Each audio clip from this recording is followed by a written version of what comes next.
furihii koobaad qoraalka waxay ahayd markii dagaalkii maxaakiimta maalinkii 18 bishii labaad inay ahayd baan u malaynayaa Muqdisho dagaal ka bilowday ayaan maqaalkii koobaad qoray waan hayay af carabi طبعا maadaama iskuulkaas soo dhigtay af carabi ahaa qoraalka ilaa waa dhow waan hayay kadibna halkaasaan ka bilaabay kadib waayadan waxaa soo baxay foorumyo iyo muntadayaad wax lagu qoro iyo facebooka kadib aad caan u soo noqday qoraalada lagu qori jiray halkaasay ka bilaabatay laakiin maqaalkii u horeeyay oo la soo daabaco oo la akhriyo oo bulsho aan u gudbiyo 2012 aragti cudoon idin ahaantiinba daawadayaal ku soo dhawaada bandhig la qaaye oo toddobaadkan uu marti inoogu yahay xasan maxamuud qorane oo lagu garan og yahay ama kamid aan iraahday qaniilayda Soomaaliyeed oo aqoon-yahan da'yar waxaan si intuu barnaamijka wada ku jiraan ka wareysan doonaa buugaag badan oo uu qoray iyo sooyaalkiisa qofeed hadduu kula saamaxo inta badan waxaan diiradda saari doonaa Abdullaahimo buugaagtiisa iyo waliba buugii ugu dambeeyay ee Geelame waxa uu xambaarsan yahay xasan soo dhawow أحمد وأنا هاي قراءة دائر ميه لكن هذا قراءة معنا مركا والله سنته. وياه بل أنت بدن دتكو وحيون أركان يعني حسن قرآن أو حقري بل حديث كوبان هدينا نوجو بداميسو بل حسن إيو فهمتيس. أحمد والله سنته هاي أنتوا وكاجم هذا علنا يا دلالك برشة الصومالي ده هيسو. iyo barnaamijyada aadka u quruxda badan ee runtii ka duwan barnaamijyo badan Soomaalidu waxay awood saaraan inta badan siyaasadda iyo waxyaabo noocaas oo kala inkastoo siyaasaddu xumeyn haddana qofka caadiga ah wuxuu ka faa'iiday runtii aad iyo aad ay u yartahay marka in bulshada dhinacyada kala duwan la soo tabiyo haday noqoto arrimo bulsho iyo arrimo dhaqaale iyo arrimo dhaqan iyo suugaan iyo qoraal laftiisu waa arrin aad iyo aad aan ku bogaadinayo niyo wax weyn hadda aan ku sheego aan ku dhaho runtii taariikhdaas aan leeyahay ma leh oo weyn oo hadda aan runtii ka sheekeeyo laakiin maadaama ay madashu tahay madal akhris iyo qoraal iyo qalin laga sheekeynayo waxaan diyaarahay su'aalaha weydiin doonta insha Allah Abdullaahimo waayahay bal hayaankaaga waxbarashada halka uu ka bilowday ustaadow runtii xilliga anaga aan waxbaranaynay waxay ku soo hagaagtay xilliyo runtii Soomaalidu ay aad iyo aad u rafaadsan yihiin dadka dhashay bartamihii isteetimayadii 86 iyo wixii ka dambeeyay ilaa 90 intay Soomaalidu dagaalada galayeen marka waxbarashadayda ubuucda leh macnaha leh nidaamiga ah waxaan ka bilaabay magaalada Kismaayo haday noqoto quraanka iyo xifdiskiisa iyo dhigashadiisa haday noqoto iskuul iyo waxbarasho haday noqoto waxyaabaha kale diinta iyo xalaqaadka ku tacalluqa marka waxbarashada halkaas ka soo bilaabatay waayahay dabcan waxa jiray college aad loo wada xusuusto inta badan Rex Mine aad u yaqaaniin dabcan sida ugu maqaala ahaan aad qayb ka ahayd bal hadii aad sawir kooban inaga siiso college-kaas iyo waxtarkii bulshada u lahaa ustaado ma santahay college-kaas niyahow waxa college runtii aad iyo aad u qiimo badan aad iyo aad waxtar u ah waxaan garanaysaa in raggii ka soo baxay maanta ay yihiin dad bulshada Soomaaliyeed meelo kala duwan kaga jira college-kaas wuxuu noqday college bartamay 90-meeyadii la soo bilaabay 90-meeyadii la soo bilaabay laakiin uu 90-meeyadii dhexdeeda la furay magaalada Kismaayo waxaan dhigi karaa xilligaas nolosha ama waxbarashada ka jirtay college-kaas waxay ahayd wax aad ugu yar koonfurta Soomaaliya aad ugu yar sababtoo ah qofku inuu helo deegaanka uu ku nool yahay waxbarashooyinka ka jira mid ugu tayada badan uu helo nolosha deegaanada uu ku nool yahay mid ugu tayada badan waxa laga yaabaa college markii la dhaho dadka inay runtii rafaad iyo dhibaato ay sheegtaan laakiin anaga saas ma ahayn runtii waxay ahayd tajribo iyo waayo aragnimo aad horta agoonnimada iska waayo aragnimo iyo tajribo moogtay سامعنا تكشك سنة أقول نمضوا وعادي عجيب قف كأقول كتذ كدون كقوليس تذ كأوبدان أقول ماذا كمذا أما هل أذيك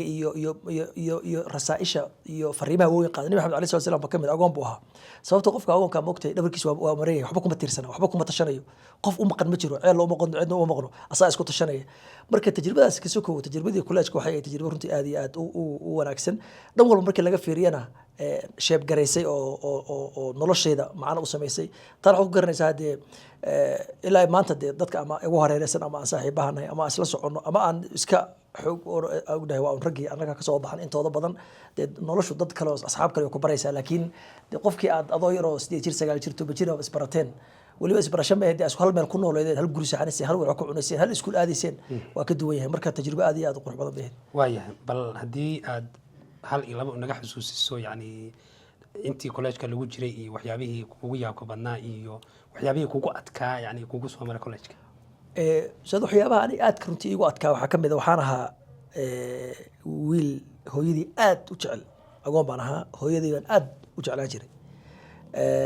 iyadoo dad yar iga yar yihiin oo laba qof iga wiil gabar iga yar yihiin oo walaalanahay ayaa hooyadii habeenkii meesha seexatan seexan jiray haddii hooyadii aan waayana wax kale ahayd aad iyo aad haddii hooyadii meel safrayso ama meel aadayso anoo maqan ayay tegi jirtay heer aan gaaro waxaa jira mogtahay maamooyinka kulamo iyo waxbay yeeshaan marka hooyadii kama hari jirin markaan yaraa ha marka qof saas oo kale ah oo hal mar la geeyey ka waran meel uu hooyadii arkaynin wararkeeda leedahay saa darteed 2 sano ku ayay u qaatay habeen kasta waan ooyay anoo ooyay saxan jiray anoo ooyay soo kici jiray marka meesha tagnay sababtoo ah marka macallimiintu way fiican yihiin runtii waliba dadkii xilligaas waxna soo baray rag fiican bay ahaayeen laakiin la dhaqanka ama caruurta ama da'yarta wax badan ayaa ka dhinaa Soomaali si guudna ilmaha yar codkiisa lama dhageystaba hadda ma aqaan waxba isbedelay ama dad laakiin waayadaas hore qofka Suudaan markaan tagay waan la yaabay cunug yar waxa arkay awgil caadi u la sheekaysanaya ama aabi la sheekay ama abtigi la sheekaysanaya ama macalinkiisa la sheekaysanaya waxa ma jirin Soomaalida dhexdeeda ma jirin marka meesha tagay habeenkii anoo iyo saxan anoo iyo soo kacaya hooyadii baan rabaa marka ilmo yar oo kibirsan camal waa lagu garaaca وشو وحمد زيادة نيسو مركا تجربة ما جرتها وحاد قرنا شاد فيري بقول الموت أو كلا نلله كلا والدة كلا دبع عذا قريب كلا دوم كي مد بهوية أبو دبع سن كي مد بهوية أبو ككن كي مد بقول أنت لكن نلا شو مد بحرير إسكالذن كي مد بحرير آديات سبولو كي مد بشيك حريرة مد بعد عروض الدلا يعني وتقرسها waxyaabo badan marka nin dhacdooyin aad u badan oo aad u qiimo badan oo noloshayda macno u yeeshay runtii saan filayo ayaa collegekaas runtii laga qabsatay waaya dabcan waxaan ku nooleen dal burbursan oo yani hanaqaadkaaga iyo waxbarashada marka la jaan qaaday iskuulay waxaad ku toostay wadan burbursan oo dagaalo sokay dhibaatooyin ka jiraan maxaad ka xasuustaa dhacdooyinkii dalka ka dhacay gaar ahaan deegaanka aad ku noolayd ustaadu waad maasan tahay waxaa kaloo jira niyahow markii taas laga soo tago dhibaatooyin badanna waa jireen fursado badanna waa jireen xilligaas iyada dagaalo way jireen waa la isdilayay laakiin dilku Soomaali ayuu ahaa dil Soomaali waa maxay waa qof dilayo qofkan bastooladu wata qori ah ku wata hal xab wax dilisu wata dilid marka dilid Soomaaliyeed baa marka wax ila tahay dadka xilligan noolaa markii laga tago dhowrka saneed ee dagaalada bilowga ahaayeen 91 ilaa 94 95 iska soo gaarsii wixii inta ka dambeeyay oo dadkii ay kala tageen oo deegaanadii la kala aaday dadka inta badan Muqdisho ku noolaayeen deegaanada la kala aaday ama Jamhuuriyadda Soomaaliya gudaheeda ahaato ama meelaha kale Soomaaliya degantay ahaato ama dhulka Soomaaliya galbeed ama NFD da Kenya aan joogno ama dibadda la aado dadkii markii kala tageen dagaaladii way yaraatay markii loo fiiriyo waxa maanta jira dhibaatada maanta jirta dagaalka maanta jira dagaal Soomaaliyeed ayuu ahaa maanta hal qof baa 500 qof dilay hal qof ayaa 1 qof dilay wax ma jirin dil Soomaaliyeed dilka ma aha mugta waxa kale inta ku dartaa qofka Soomaaliga marka uu qorabo Cabdi Maxamed dilo Maxamed wuxuu heli karaa 100 qof oo Cabdi saamaysa Soomaali way soo dhaleen Seedi iyo Sodog iyo Abti iyo adeer bay soo yihiin laakiin qofka ma taqaanin qof af xiran oo hal meer botun taabanaya oo ku qof dilay way marka niyo dhibaatooyin badan waa jiraan gaar ahaan iskuulka dhigan jirnaa kale macallimiintii qaar ka mid ah dagaaladaas waa lagu dilay waxa ka mid ah in waxbarashada runtii iska adkeedo dhowr sano aan hal fasal ay iska haanaysid sababtoo magaalada Muqdisho iyo Kismaayo kala duwan magaalooyin kale Muqdisho dagaal meel ka dhaco meesh kale noloshu way soconaysaa laakiin Kismaayo sama ahayn Kismaayo waxa waay markuu dagaal dhaco magaalada way istaagay qabaa'il baa loo kala qabsan jiray qabiilkana qabsanaya magaaladii waa la boobaya waa la dhacaya eber baa laga soo bilaabaya noloshu soo bilaabanaysa haddana qabiil kale aad dhowr sano kadib qabsanaya intaas in noloshu bilaabanayso waxa kamid iskuulaadkii macallimiintii way qaxayaan way tagayaan macallimiintu waa qabaa'il iyo laftigoodu way qaxayaan way tagayaan qaar waa la dilaya saa darteed ardadii waxa laga yaabaa in dhowr sano ay hal fasal joogaan ama joogaan marka saameyn badan ay runtii lahayd waa tahay saameyntaas dhacday haddii bal yani qoys ahaan ama mataqaana yani shakhsiyan ahaan wax saameyn oo kugu yeeshay ma jireen niyahow Soomaalida guud mooyaane qoys ahaan wax gaar ah oo waayadaas hore nagu yeeshay ma jiro laakiin waayadan dambe qaraxyadan iyo dhibaatooyinkan iyo dad badan familkayga wax way ku gaareen aan laftayga hoteelan joogay waa la qarxiyay 2016 oo dabaqa labaad baan ka booday muqdisho waaga joogtay dhibaayir moogtahay see waxaas aad uga badbaatay moogtahay xagul bilaash baan Van Damme iyo Jet Li Jackie Chan wax u daawan ilaa baan badbaadiyay maalinkaas wax u dhaceen qaraxas maalinkaas adiga xiis iyo qoliya darbiga ka booday liisha wallahi niyo waan badnayn horta waxa la yaab kale fiir waan ogeyn ma dhihi karo laakiin waa la sheegay maalinka la qarxinayo meesha isla hotelka la tagay ha bad aad tagtay ha la sheegay qoraal dheer baan ka sameeyay of Arabi inkastoo af Arabi yahay ka sameeyay in maalinka la qarxinayo waa la sheegay oo maalinkaas la qarxin doona laakiin waxaan u haystay casarka la qarxinayo waa ka soo hormartay maya marka magaalada aadnay waan soo in alaabta qaataan rabay oo 12 aan baxno laakiin 12 barka anoo meesha ku jirnaa iyo qarax dhacay markaad qarax maqlaysid macnaha oo waa la qarxiyay iyo marka lagu qarxiyay farqi baa u dhaxay yani wixii meesha ka dhacay Israel baa dabcan hotelku 30 bishii 2016 wixii meesha ka dhacay iyo burburkii iyo geeridii iyo dhibkii ilaahay baan badbaadinayo laakiin anu maanta markaan ku sheegay meesha ka booday darbiga barxadda macnaha xabaddu waxay uga socotaa si aan caadi ahayn ma kuwa soo galaa ridaya ma askartii meesha ilaalisa ridaysa xabaddu waa iska socotaa marka qoraal dheer oo runtii oo af Arabi oo fi dilal al-maut ayaan ka qoray marka inta Arabiga qaar ka akhrisan karaa waaya dabcan waxbarashadii Kismaayo waa tii ilaatay kadibna aad waxbarasho aad Suudaan wadan yani burbursan oo la isdilaayo dadku isdhacayaan mataqana buuq iyo fawdo socota ka tagtay waxaa tagtay wadan kale oo xasiloon يعني marka laga soo tagaa islaamnimada laakiin kula dhaqan ahayn kula mataqana yani jinsiyad ahayn bal ka waran noloshii Suudaan iyo marka tagto waxyaabo aad kala kulantay Suudaan waa tajribada labaad ee noloshayda saameysay Suudaan markaan tagayay sax qof wax akhriya waan ahaa nin dhowr 20 jira ayaan ahaa nin ugu yaraan meelo yar marmaray waan ahaa laakiin inaan bulsho intaas la eg Soomaali aan la dhaqmo dad kala duwan deegaano kala duwan mujtamaca Soomaali ahayn runtii markaas ugu horeysay caqabado badan ayaa Suudaan ka jira caqabada ugu badan waxay ahayd xilliyadaas anagu aan tagnay iyo kuwii naga soo horeeyeen waa naga sii darnaayeen noloshu runtii aad iyo aad bay u adkayd qof waxa laga yaabaa ardaya oo meesha tagay oo deegaan lahayn oo cunto lahayn oo aan la soo biilayn way badnaayeen waxaa kaloo jira xitaa qofka haddii la biilo oo biil waalidkii ay nool yihiin oo ama walaaladii ama ehelkiisa ay waxoogaa ladan yihiin nolol aad u adag ayay ahayd qorax kulul aad u kulul waxbarasho aad u adag xilliyadaas waxbarashooyinka aad iyo aad bay u adkeyn jireen marka Suudaan waxbarasho tajribo waxay ahayd aan leeyahay waa u baahnayn saameynteeda lahayd waayahay bal qowmiyad ahaan waxaa la sheegaa yani in Soomaalidu isu eg yihiin dhaqamada qaarna isaga eg yihiin bal haddii aad wax un bulshada uga sharaxdo walaal Suudaantu waa dad in la mid ah yani Suudaantu waa Soomaalida ma ogtahay intooda badan markii laga reebo qabaa'ishan qabaa'il yar markii laga reebo Soomaalidu intooda badan 90 iyo dhowr boqolkiiba way isla egyihiin way isu egyihiin waa isku qaab kadibna qabaa'il baa jira sawaadka guud ee Soomaalida ka cad qaar waxaa jira ka yar madow Soomaalidu marka kulli waa wada Soomaali baan nahay laakiin muuqaalka Soomaalidu badanaa aqlabka way iswada yihiin oo Suudaan saa naga duwan tahay Suudaan waqooyiga marka laga soo bilaabo ilaa iyo koonfurta tadarruj saasa u soconaysa yani kalarku isbedela mar walba oo koonfur aadid qofku sii madoobaana malaamixdiisa muuqaalkiisu Afrikaanimay u ekaanayaan dad nagacad waa jiraan laakiin aqlabka Suudaanta wadada ay soo egnahay waxyaabaha faa'iido leedahay waxa kamid ah qofka maanta hadaad wadan kala tagto oo gaadiid dadweynaha raacdid markiiba waa lagu garanaa inaad dalka u dhalay ajnabi hatta Kenya maanta joogto yani dadka badan ee Bantuga Soomaalidu ama dadka Soomaaliland nooshahay muuqaalka uu ka duwan yahay laakiin marka aad Suudaan joogtid hadaba hadlin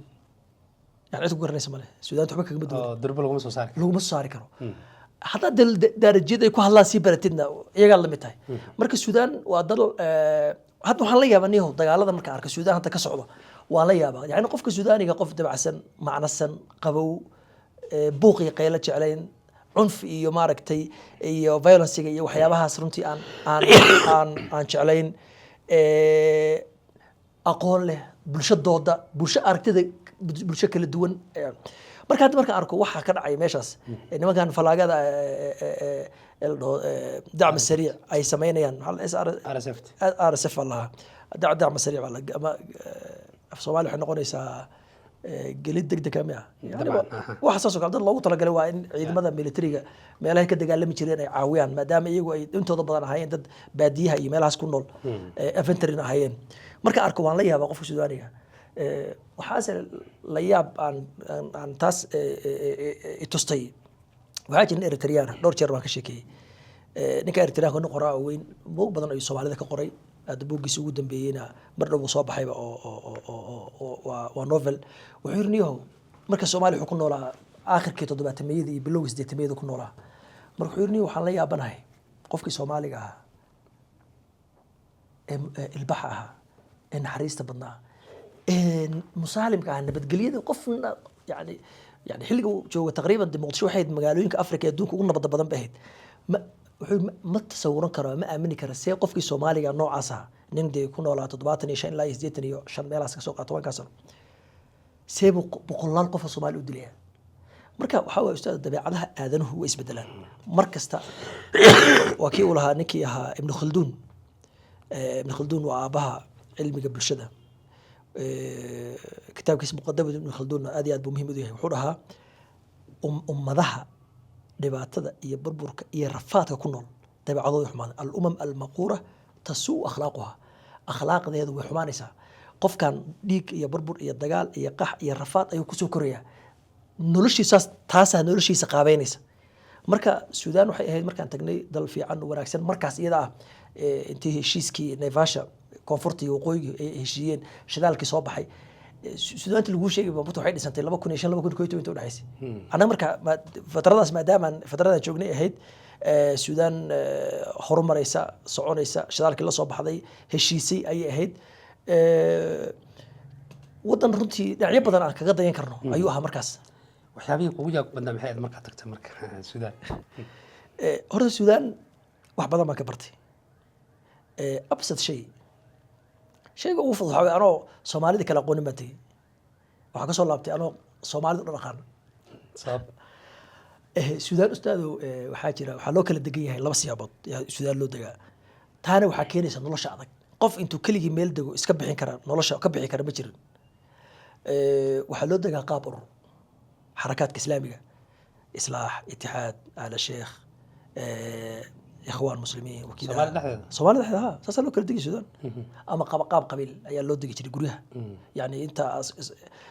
أما جفاه صاد المدير دوا أما المدير كرة أما مرة قارو حكير ضد وحيستا أو بيل معينة كذا شيء أو أنت جرو كريان ضد كبيش عاس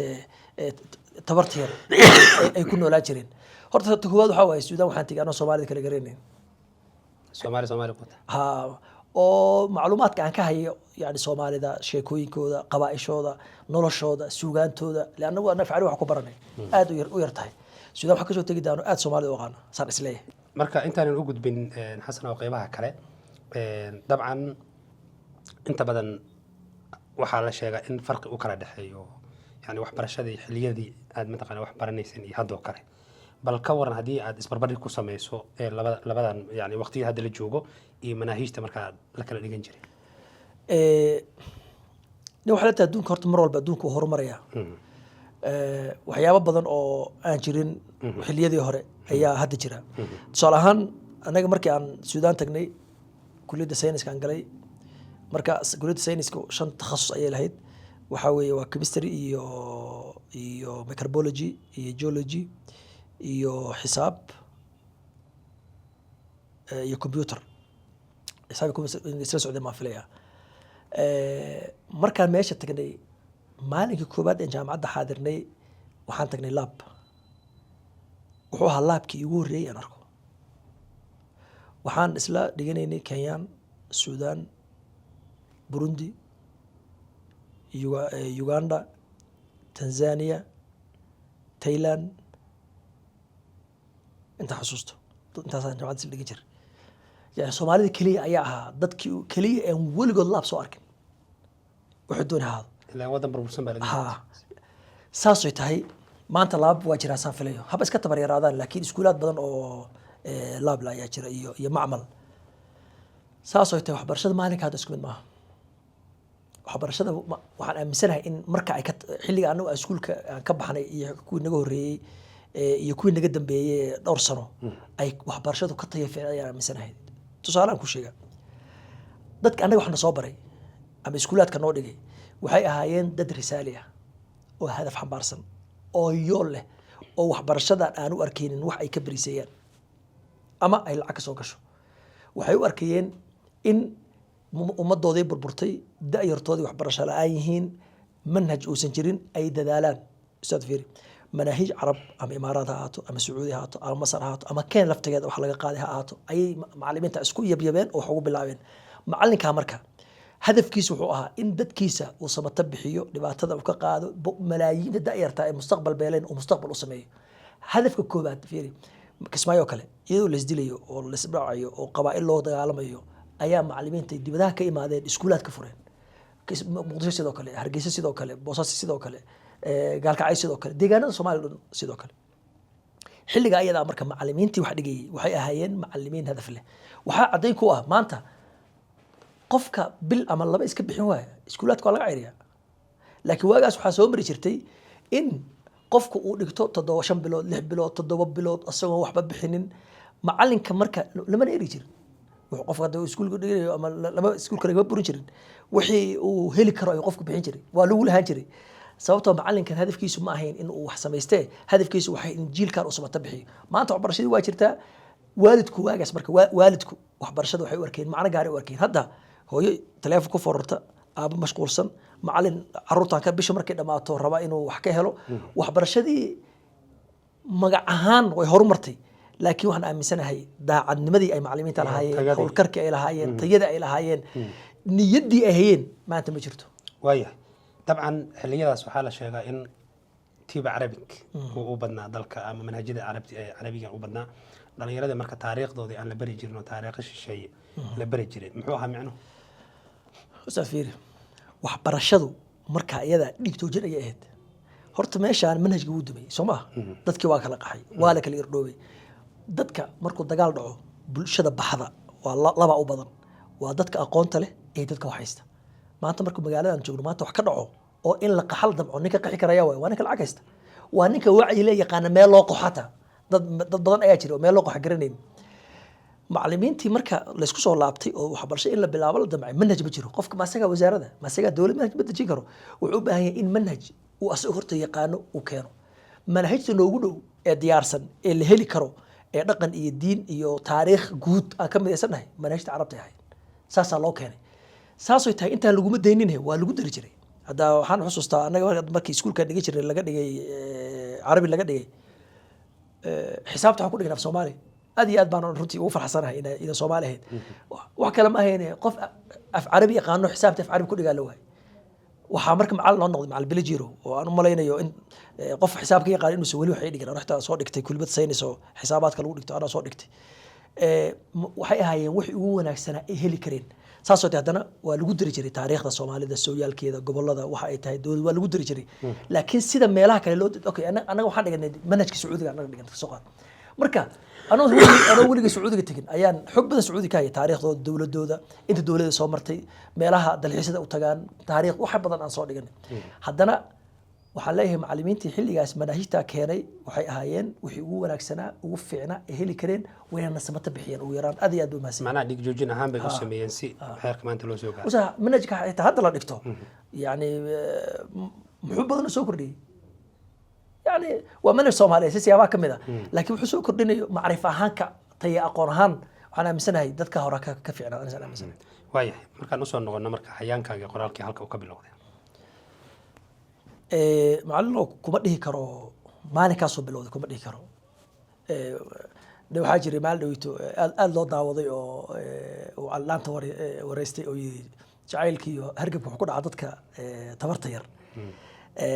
mararka qaarna markuu kugu dhacayo ma garanaysid yani xilligu jacaylku kugu dhacayo ma garanaysid qoraalkan saasoo kale waa xilliga aad bilaabaysid wax intaa meel fariisatay fiiri aad ays mogtahay 2027 bisha afraad jacayl baa ku dhici doona ma jiro mogta qoraalkan saasoo kale waa ma garan karo niyo xilli rasmi ah oo aan ku dhaho niyo xilligaas aan aniga inaan qoraan noqdo ku fikiray walaa qoys qoraa ka soo jeedaan ma dhihi karo laakiin waxay ila tahay qoraal aan maalinta soo qora waxaa jiray bilowgii dhowr sagaashan shantii meelahaas anoo galaaska labaada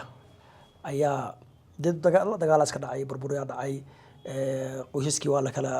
qaxay waa la kala waxeeyey deegaano badan bay Soomaaliya ku noolaayeen dhibaatooyin badan baa Soomaalida haystay qaarka gudaha jamhuuriyadda ku nool qaarka dibadda jamhuuriyadda ku nool dhib badan ayaa Soomaalida haystay marka waagaas marka hooyadii anaga agoon baan ahayn noloshana waa iska adkayd hooyadii marka dadka ehelkeeda iyo walaalkeeda iyo oo aad u caawin jiray waraaqay iyo ehelkeeda bal fariin isu diraan ama ha ka dalbato inay caawiyaan ama xogtooda ha raadiso ama ha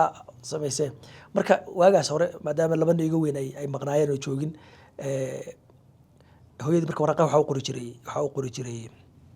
dad kale u qori jiray runtii aad bay arrinta u adag tahay sababtoo ah in qofkii hadduu baahi sheeganayo ama ehelkiisa uu xog wareysanayo oo tooyanayo inuu qof kale u qoro wax fiican ma ahayn markaan 95 aniga aan galaaska labaad noqday oo si fiican farta u bartay ayaa waxaan noqday qoraaga hooyadii qoraal maalin soo sibay laftigiisu runtii aad iyo aad hooyadii arrinta ugu farxday in wiilkeedii wax u qorayo oo xogteedii u qarsoon tahay oo nin halkaas waxaan leeyahay waxaa saameyn ay ugu yeelatay waan aaminsanahay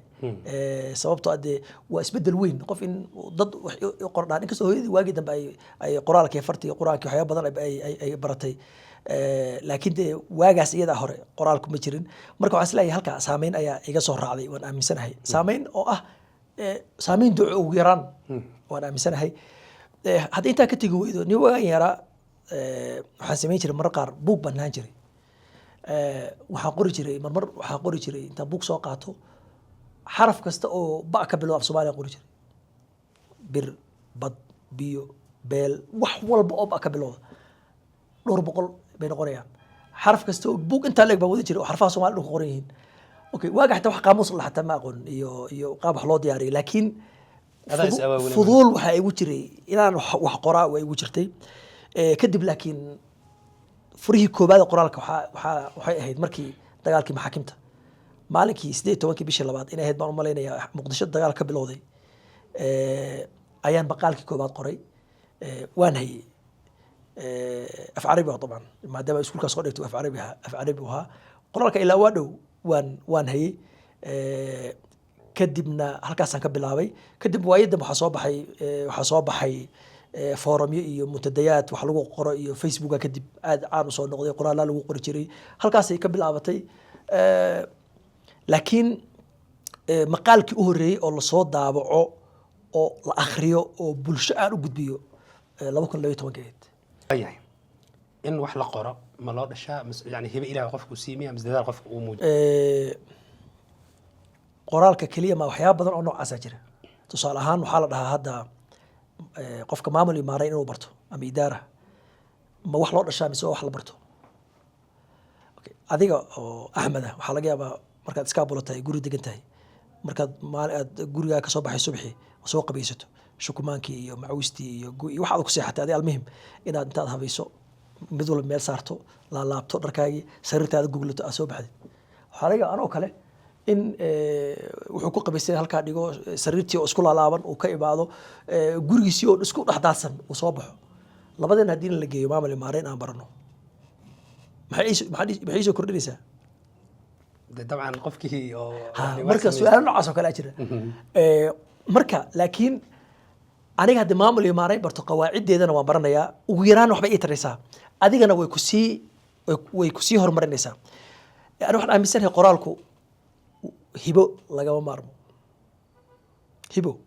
lagama maarmo laakiin qoraalku waa joogteyn iyo isku day iyo dadaal intiisa badan laakiin si kasta aad u dadasho haddaad hibo lahayn way adag tahay laakiin waa hibo asal ah oo u baahan dadaalkana badan in lagu daro dadaal xitaa waxaa la mid ah fiiri kubadda cagta daawano ayaa la mid ah imise laacib oo hibo lahaa ayaa dadaali waayay imise nin oo aan hibo lahayn ayaa dadaalo wax noqday marka dadaal nolosha dadaal kama maranto waa lama horaan waa marka hore buugtaada waxaad ku qoray jirtay afka carabiga waayadii dambe waxaad u digirgatay in afka Soomaaliga aad ku qorto maxay sababtay اليوم مركا وقفك وقارو مرحلة معينة قفك مركا هوري قرار نقوني صورتا ما دورنيس لقد حقوق ريسو واسيد متقو قالي متقو موقتها ميلا بدن كوما سماي وسو جوجينا وسو قادا كدبنا ماشا دونتو ku mantagaysa qoraalkan waa saas oo kale marka oo qoraalku ku qabto waxay dhahay shahwat alkitaaba ay allah shahwada qoraalka markay ku qabato qaabka soo baxaysa ma garanaysid luqadda soo baxaysa ma garanaysid qof intuu meel fariisto ma dhahayo niyo waxaan noqonayaa suugaan baan qori doonaa qof intuu meel fariisto ma dhahayo niyo gaaliban baa ka hadlaya way jiraan aragtiga qaar qofka intuu meel fariisto niyo anu dhaqaalaha ayaa wax ka qori doonaa marka uu qofka qalinka qaato qoraalka ka soo baxayo wuxuu soo baxaa qaab oo asagu dooranin laakiin nolosha ay u doortay tusaale ahaan waqtiga jihe iyo waxa soo baratay maxaa soo dhigatay maxaad danaysaa maxaad ka heshaa maxaad ka cabsataa maxaad u baahan tahay maxaa manhaj fikir ah oo risaalo ah oo aad xambaarsan tahay markii aan qoraalka bilaabay suudaanna waan joogay dee waxbarashadii dhanna laga soo bilaabo dugsi hoose dugsi dhexe dugsi sare ilaa jaamacad af carabi ahayd waa dabiici marka in aan carabi wax ku qoray markaan carabiga qoray oo muddo aan qorayay oo 2012 aan bilaabay inaan maqaalaadka si xoog leh u qori jiray waagaas macnaha waxa laga yaabaa inaan wargeysyada Suudaan ama mareegaha waaweyn ee Carabta Al Jazeera Sasa Post No Post waxyaabo aan xayaat London ka soo bixi jirtay ayaa si xoog leh u qori jiray على أسبوع وحلا جايبه إن أنا أفرشن مقال درو أيها الله جايبه بشي مركان مقال كله هنا درس تحتهم بيج الله يبيتهم بيج يعني حب هذا ما قريجر لبوكر استيتو منكي أيها مرك بوجي كوبات عن قري بوجي كوبات مركان قريت ميلا بدن بالوك صوب بدقي وحون نقضي رنتي بوج آد سومال دحية وباها سامين بدن يشا سببته أنا وحيد سومالدو ما دام لبوكر يلحسنوا عن قراءها أو ستشوك تأ وحو قريي ما نوالبا Soomaalidu si siyaabaha ka mid ah sugayeen inuu buugga soo baxo marka buugga aad iyo aad baa loo qaatay laakiin marka Soomaali ku soo bandhigayo Soomaali wuxuu weydiinayaan Soomaali baa ku qortid marka adiga marka bislaatid oo nooc mucayan oo bisayl aad gaartid waxa laba su'aalo muhiim ah is weydiinaysaa qoraal walba is weydiiyaa maxaan qorayaa iyo wax qorayaa anu waagi hore marka Suudaan joogay ama 2019 ka hor aan dhaho ama 18 ka badhe wax aan wax ka qorin oo igu soo dhacay ma jirin jacayl sheeko سفر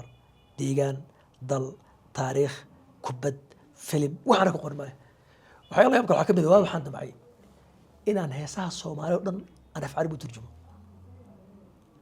محاد جهدي يجري ضاقي يجري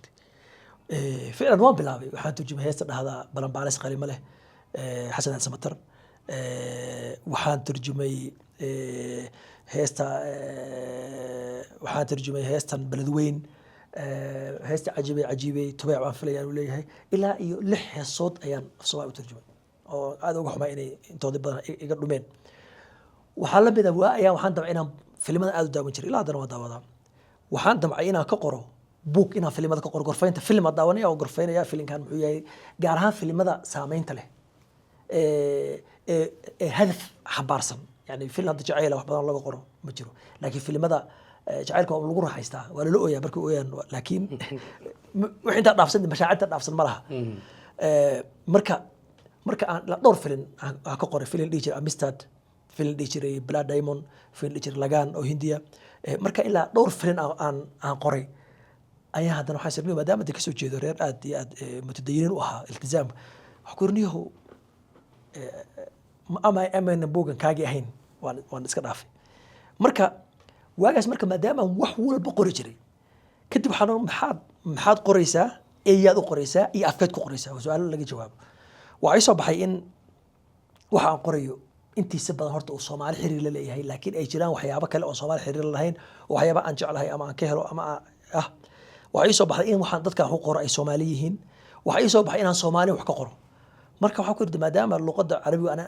aaminsan luqad ajnabi tahay waa luqad rasmi ah Soomaalidu leeyihiin diin iyo dhaqan ahaan waa luqad xitaa marar badan luqad rasmiga dalka waxa lagu qorxataa noo ahaan jirtay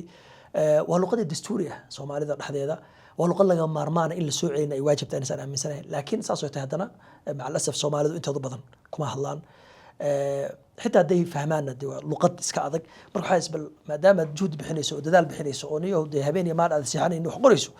bal luqad ay Soomaalidu wax ku wax luqadooda wax ku qor mawaadiicda aan soomaalida khuseynina yaree hadda waxaan u malaynayaa 2018 kadib wax aan soomaalida calaaqa la lahayn inaan qoray aad iyo aad buu yartay waayahay dabcan haddii aad mataqaanaa yani heesii aad u turjantay af carabi oo aflaanta u turjantay oo dhaqanka soomaalida iyo aad gaarsiin jirtay dadka carabeed